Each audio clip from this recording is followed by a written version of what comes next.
Daniel, to be able to coach, there has to be this level of empathy. You have to kind of understand what the other person's going through, and especially how to put something forward to them, right? How you coach a driver is very different to how you coach an analytical person. If you use the wrong strategy with either or, it fails miserably. So is empathy something that you can coach into a person, or is that, you've got what you've got and that's, you deal with it? Is it coachable? Is it teachable? Sure. I mean, I think Wendy just gave a great behavior that a person can implement in order to be perceived to be more empathetic, right? Ask what questions instead of why questions. I think in general, what's important with coaching is that we're focusing on behaviors and not concepts or outcomes, which is is something that early managers struggle with quite a bit. So for the example of somebody struggling with proposals, they might say, hey, all we need to do is get your close rate to X percentage, and then you're going to do all these great things. And that's really frustrating for reps, because they say internally, hey, if I knew how to do that, I'd be doing it already. Thanks for the tip, right? Or they'll coach to a concept like, hey, all you need to do is be more thorough when you're presenting your proposal, and you're going to increase your close ratio.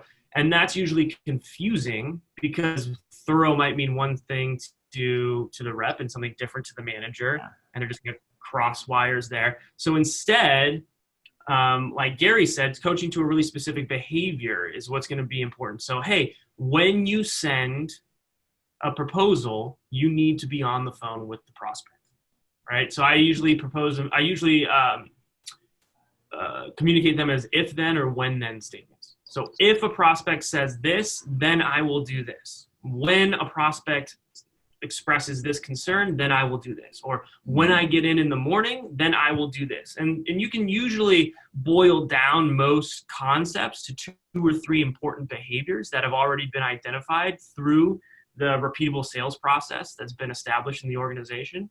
And as long as you come to the conclusion with the rep, you're not telling them, hey, these are the things you need to do, but you're asking, hey, what do you think we could do in order to improve this metric? If the culture of the company is such that the best practices are socialized, they'll be able to identify those best practices from a behavioral perspective. And then your job becomes really easy as a manager. All you're doing is making sure that a rep implements these 3 behaviors, right? And that's all you're doing. You're checking that again and again and again. You can hold them accountable to it.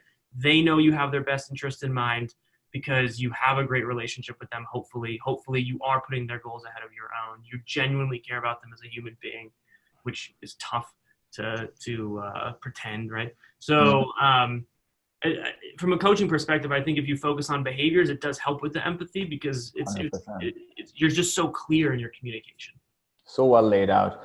Wendy, just playing off what Daniel said right now, through your experience, you've worked with so many different managers, and you've helped them become better managers. Have you noticed the best managers out there are the ones that pick one area and coach a rep on that for a certain period of time, then move to another, or the ones that pick 2, 3 different areas and work on them simultaneously? I love everything that Dan said. I think it makes so much sense. And I think people, from a neuroscience point of view, if we take one piece at a time and we're going to get better at this, and then you add something else in. If you put out a buffet table of things you need to learn, you're gonna get somebody messed up of what do I do first, and they're gonna get a little bit better. And also coming from a strengths perspective, if you are strong in an area, you should really work on making it even stronger. Because if you're here with strengths and somebody helps you focus on them, you'll go up here. If you take a really weak area and you try to get it stronger, it's only going to get about there. So figure out who on your team should be doing things and how to partner with people whose strengths are different. And I think that helps in that area. And also one more thing about empathy. Empathy, it's great to have empathy, but you need to demonstrate empathy. It's a different skill. And the Center for Creative Leadership has done a lot of research that empathy can be taught through training and coaching, but you then have to show somebody by actions that I really care that so-and-so in your family has not been feeling well. How can I help you? You know, you can't just feel it. You have to do something about it. LinkedIn has this concept. I think the CEO was talking about this at the Oxford Union recently, where he said his leadership style is compassionate leadership, which is empathy plus action. Because empathy alone is not enough. No. Great. Interesting. Perfect.